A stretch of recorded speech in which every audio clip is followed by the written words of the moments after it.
Hi, this is David Orlofsky, and welcome to the Parsha in 5. We're in 5 or 6 or 7 minutes, depending how long I feel like talking for. We give you an insight into the Parsha. It really should be called this, the Parsha, in about 5, or give or take, you know what I mean? Parsha's Savo. Now, obviously, this is the Parsha of Bracha and Klala. Very interesting.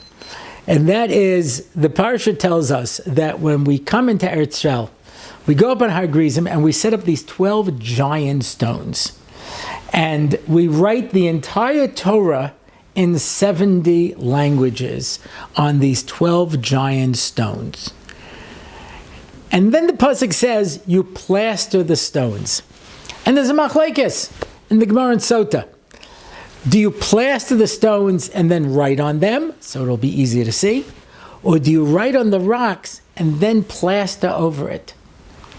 So the Gemara says, what was the point of writing it in 70 languages? Presumably so that the nations of the world should be able to learn it and then plastering over it. So this is what he says. He says, because their wise men will come and scrape off the plaster and discover the Torah. And the fact that they didn't shows that they just don't care, and this was, so to speak, their last chance. Well, what is going on over here?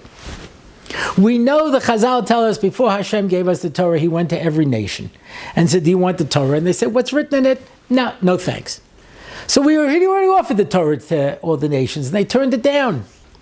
So now he's giving it to them, says the Maharal, on their terms. Because the nations of the world have to find it on their own. And listen to what the Gemara says. It says, how will they know if it's plastered over? It says, Hashem will give them a bnei to carve off the plastic and discover it.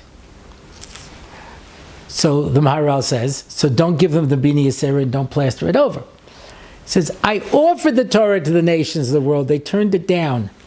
But there's a certain innate curiosity in discovering something on your own. People come to Israel and they find a piece of broken pottery. And they wrap it up and hide it in their luggage because they're sure that they're, smuggling antiquities. And they say, look, I have a piece of pottery.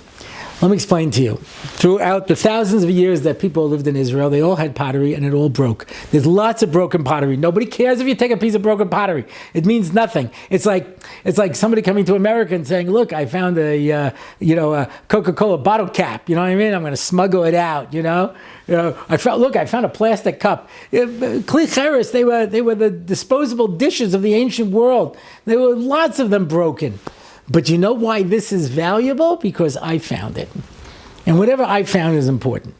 Every now and then, somebody sits there with a microscope and puts together one of the fragments of the Dead Sea Scrolls, and they publish it. And they say, this is the most important thing in the past 2,000 years. It's a shopping list that somebody had. Go to the Makolet, bring back eggs, bring back the... Look, this is the most important thing. You know why? Because I discovered it. So I tried offering you the Torah, so now I'll give it to you on your terms. Send your archaeologists and say, oh my goodness, look at these giant rocks. There might be something written, tip, tip, tip, tip, tip, and you'll scratch it off and say, oh, look what I discovered. But we don't have to do that. Nachnu ma'aminim bnei ma'aminim. We believe. Kadosh Baruch Hu tells us something and we accept it. Na'aseh v'nishma. We don't have to dig it up to make it important to us. When I used to teach in Discovery, there'd be a class in the codes. I didn't teach the codes, but a question and answer. Very often somebody would say, why aren't there whole yeshivas dedicated to just searching for the Torah codes that are hidden in the Torah? So I said, why? He says, because maybe there's a message there for us. I said, there is. Keep the Shabbos, honor your parents, you know what I mean? Keep kosher. It's not hidden every 49 letters. It's written black and white. All these things are just to impress you to read what's already written there. We don't need Torah codes. We don't need secret things. But the nations of the world, Nebuch, have to discover it on themselves so that they feel that it's worthwhile to be able to learn. And then the fact that they don't even have that curiosity to discover it That means they just don't care. But we don't need to have it hidden. We don't need it plastered over. HaKadosh Baruch Hu says, I'm going to give you the Torah. Karev ma'od. And we have an opportunity to take the Torah, to learn it, and to live it, and to enjoy it. And therefore, at the end of this parsha, it says, V'samachta v'nei Hashem lekecha, celebrate before Hashem. Be happy that you have this emunah that makes you the Jewish people. Shabbos.